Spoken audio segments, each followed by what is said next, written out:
Welcome to our family Ayurveda for life. सबसे पहले तो आपको गणेश चतुर्थी की ढेर सारी शुभकामनाएं। अभी तक मैंने आपको न्यूट्रिशन सीरीज में carbohydrate, fats, protein, vitamins, minerals और फाइबर्स के बारे में बताया था। आज एक्चुअली मैं रसों के बारे में बताने वाली हूँ, क्योंकि आयुर्वेद के अनुसार हम जब भी कोई चीज़ खाते हैं तो उसमें कुछ ना कुछ उसमें रस होते हैं, उसमें कोई स्वाद होता है, जैसे मीठा, तीक्ष्ण, कसकसा, चरपरा स्वाद होता है। तो उसी आधार पर जो है हम उन्हें रस बनाते हैं। जो रस वो बनाते हैं, जो उनमें प्रधान रस होता है, उसी को हम उस रस के हिसाब से कहते हैं। तो ये रस हमारे हिसाब से 6 प्रकार के होते हैं। ये रस जो है मधुर, अम्ल, लवण, कटु, तिक्त, कषाय, ये 6 प्रकार के रस होते हैं। मधुर रस वात और पित्त का शमन करते हैं और कफ की वृद्धि करते हैं।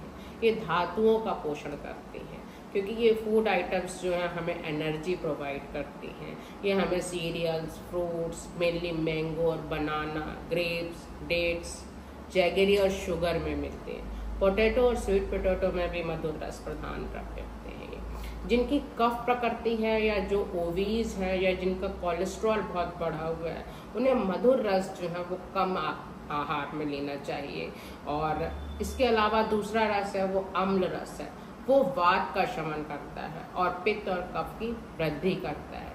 इसलिए अम्ल रस युक्त भोजन जो है वो डाइजेशन में हेल्प करता है, हमारी जठराग्नि प्रदीप करता है, बॉडी टेम्परेचर को बढ़ाता है।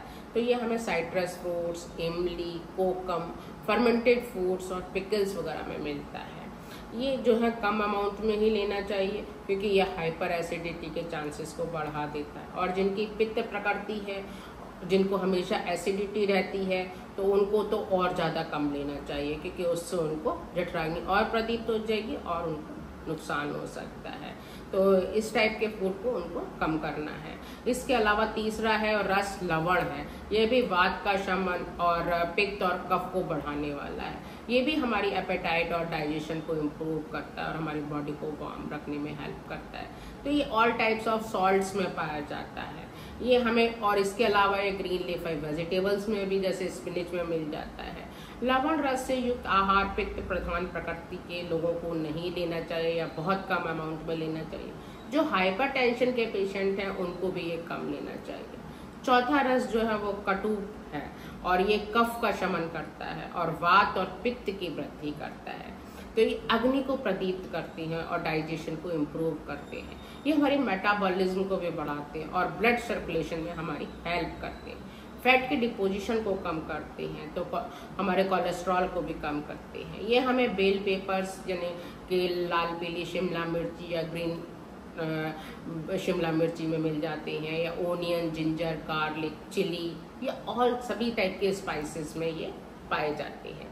पांचवा रस जो है वो पित्त होता है और ये पित्त और कफ का शमन करता है और वात को बढ़ाता है।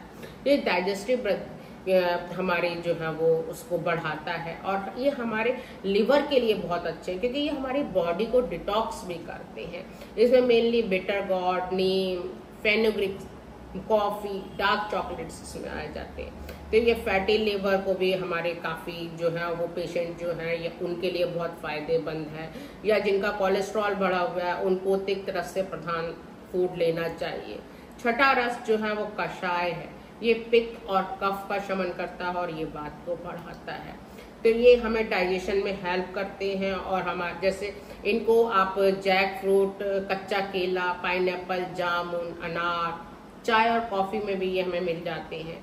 तो ये हम बात जैसे हमारे वात को बढ़ाते हैं। तो ये स्किन और हेयर जिनकी ड्राई रहती है या जिनकी वात प्रकृति है, उनको कषाय रस प्रधान द्रव्य कम लेने चाहिए।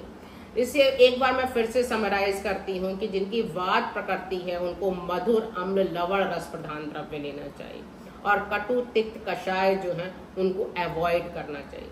पित्त प्रकृति के लोगों को मधुर, तिक्त, कषाय द्रव्य लेने चाहिए और कटु, अम्ल, लवण के जो है रस से अवॉइड करना चाहिए।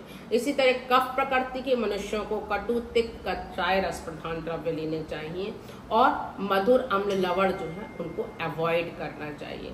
आप अपनी प्रकृति अगर चाहें तो किसी वैद्य या आयुर्वेदिक डॉक्टर से कंसल्ट कर सकते हैं, उनसे अपनी प्रकृति को जान सकते हैं और उसके अनुसार अगर आप अपने डाइट लेंगे तो आप लाइफ स्टाइल डिसीज से बचे रहेंगे।